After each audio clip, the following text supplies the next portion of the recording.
You wake up on a tatami mat with the weight of steel across your chest, and your hand already reaching for a sword you've never owned. Which is weird, because the closest you've ever come to sword fighting is swinging a pool noodle at your cousin during that one family barbecue where everyone got too drunk and started reenacting Star Wars.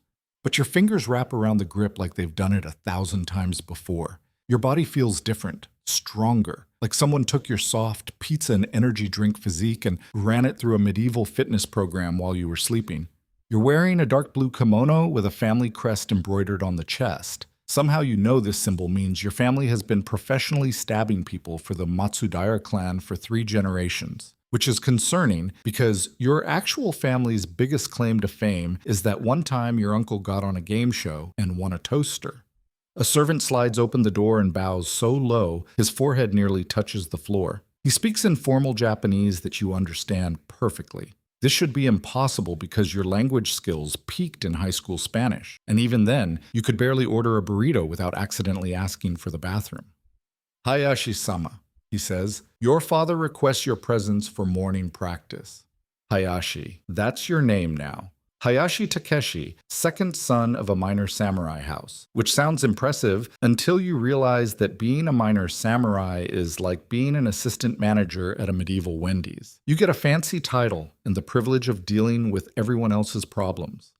You stand and your body moves with a grace you've never possessed. Back home, your morning routine involved stumbling to the coffee maker like a zombie and questioning every life choice that led you to being awake before noon. Now you're gliding across tatami mats like you were choreographed by someone who actually knows what they're doing. The courtyard is where the fantasy meets the reality check. Your father stands beside wooden training posts that look like they've been used to practice murder for the better part of a century. He's got that specific brand of disappointed dad energy that transcends time periods, the kind that makes you want to apologize for existing, except now the disappointment comes with the very real possibility of being disowned by people who solve their problems with swords.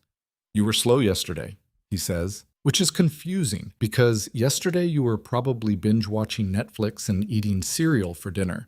But apparently yesterday you was disappointing father you, and now today you gets to deal with the consequences of someone else's poor performance review. He gestures to the practice swords. Your hand moves without conscious thought, selecting a wooden katana that feels perfectly balanced in your grip. This should be impossible, because the heaviest thing you usually lift is your laptop, and even that requires a motivational speech. The training begins, and your body knows exactly what to do while your brain has a complete meltdown. Your feet find the proper stance. Your arms execute cuts and blocks with precision that would make your high school gym teacher cry tears of joy. But underneath the muscle memory that definitely isn't yours, you're having an existential crisis in real time. This isn't you. You're the person who gets winded walking up a flight of stairs and considers opening a pickle jar a legitimate workout. But here you are, moving through sword forms like you were born with a blade in your hand. Better, your father says, which in samurai dad language apparently translates to, you might not completely embarrass the family name today. Then he drops the bomb. Lord Matsudaira's son returns from Edo next week. He'll want to see the progress of his father's retainers. And just like that, you realize this isn't some elaborate historical cosplay event. You're trapped in a social system where your performance review involves actual swords and the HR department is just more people with swords. The Matsudaira own you, body and soul, and they expect that ownership to be worth something. It's like having a boss who can legally execute you for poor quarterly results, except the quarterly results are measured in how efficiently you can kill people. After training, you walk through the castle town. People bow as you pass. Not the polite nod you might get from a neighbor back home, but full body, face in the dirt bowing that makes you deeply uncomfortable. They're not respecting you personally. They're respecting the swords at your side and the crest on your clothes. You're basically a walking reminder that the government has the legal right to kill them, which is a weird thing to be known for.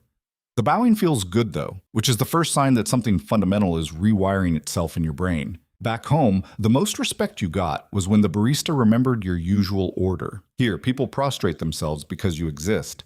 It's like being a minor celebrity, except instead of taking selfies, people risk execution if they look at you wrong. You stop at a tea house where other samurai gather to discuss current events, which is just gossip with significantly higher stakes.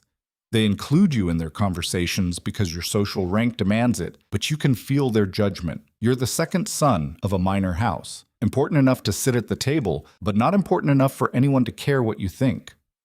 The conversation turns to a recent peasant uprising in a neighboring domain. 43 heads taken, one samurai mentions casually, like he's discussing the weather or last night's baseball game. The daimyo made an example that won't be forgotten. The others nod approvingly. Your modern brain is screaming that this is mass murder, but your samurai brain is nodding along like this is perfectly reasonable conflict resolution. 43 people died because they complained about being hungry, and everyone at this table thinks that's not just acceptable, but necessary. The daimyo showed restraint, another adds. He could have taken the entire village.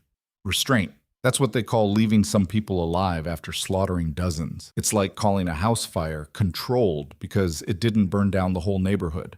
You sit there sipping tea and listening to casual discussions of state-sanctioned murder. The worst part isn't that it's happening, it's that you're starting to understand their logic. Order must be maintained. Rebellion must be crushed. Some people are just worth more than others. It's seeping into your thoughts like a virus you can't quarantine. That night, alone in your room, you try to hold on to who you used to be. You were probably the kind of person who felt guilty about killing spiders and apologized to your car when you hit a pothole. Now you're sitting here thinking that maybe those peasants deserved what they got for disrupting the natural order of things. The transformation isn't dramatic. It's gradual, like slowly turning up the heat on a frog until it boils without noticing. Every day you become a little more comfortable with the violence, a little more accepting of the hierarchy, a little more convinced that this is just how the world works. A week passes in training, duty, and the slow erosion of your moral compass. Your sword work improves daily. Your father's disappointment decreases proportionally. You're becoming the son he always wanted, which would be heartwarming if it wasn't terrifying. Then Lord Matsudaira's son arrives from Edo with news that ruins everyone's day except his. The shogun wants increased rice tribute from all domains. The peasants who are already surviving on hope and whatever they can forage get to contribute even more to fund wars they'll never benefit from. And guess who gets to collect it? You ride out with a dozen other samurai to the farming villages that feed the domain. The horses are magnificent, well-fed, groomed, cared for better than most people. The irony isn't lost on you that these animals eat better than the humans you're about to rob in the name of duty and honor. The first village appears through the morning mist like a scene from a disaster movie. Thatched roofs sag under the weight of poverty. Gardens that should be green with vegetables are brown with neglect. Children with hollow cheeks and too big eyes watch your approach from behind their mother's worn kimono. The villagers kneel in the mud as you arrive, pressing their faces to the ground in submission that's equal parts respect and terror. The village headman approaches with the tribute, a man whose age is impossible to determine because hardship has carved decades into his face. It's not much. A few bags of rice that represent the difference between his people eating and starving through the winter. You can see the math in his eyes, how many meals this represents, how many days his family can survive on what's left, how many children might not see spring. Lord Matsudaira's son examines the tribute with the casual indifference of someone who's never missed a meal in his life. This is insufficient, he declares. The words hit the villagers like physical blows. The shogun's demands are not suggestions. The headman tries to explain. The harvest was poor. The rains came late. The taxes from last season already took their reserves. There is literally nothing more to give except their lives, and even those aren't worth much in the current economy. But Lord Matsudaira's son doesn't care about agricultural economics or weather patterns. He cares about quotas and what his father will say if the domain comes up short. His hand moves to his sword. The message is crystal clear. Find more rice or we'll find more graves. You watch families surrender their seed rice, the grain they need to plant next year's crop. They're choosing between starvation now and starvation later, and you're the enforcement mechanism making them choose. Mothers hand over rice while their children cling to their legs, too young to understand why the nice men with swords are taking their food away. An elderly woman approaches with a small bag of rice, her hand shaking as she offers it up. She bows so low her forehead touches the mud. When she speaks, her voice is barely audible. She's giving up her funeral rice, the grain set aside to feed mourners when she dies. She's literally sacrificing her own death ceremony to meet a tax quota. Your modern conscience is having a complete breakdown, but your samurai training whispers that this is just how things work. The needs of the state outweigh the needs of individuals. Order must be maintained. Some sacrifices are necessary for the greater good, except the greater good seems to exclusively benefit people who already have everything. That evening, you sit by a stream outside the village and stare at your reflection in the water. The face looking back is yours, but the eyes belong to someone who can watch children go hungry and call it duty. Someone who can take a grandmother's funeral rice and sleep soundly afterward.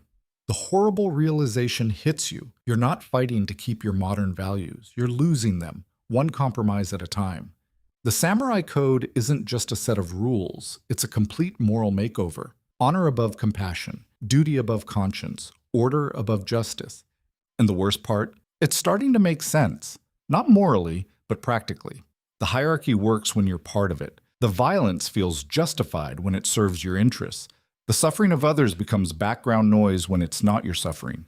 Months pass. You develop routines that feel natural. Morning training where your father actually smiles at your progress. Afternoon duties that you perform with increasing competence. Evening reflections where you think less and less about the person you used to be. You're kneeling in the family shrine now, praying to ancestors who aren't yours for victories you didn't win.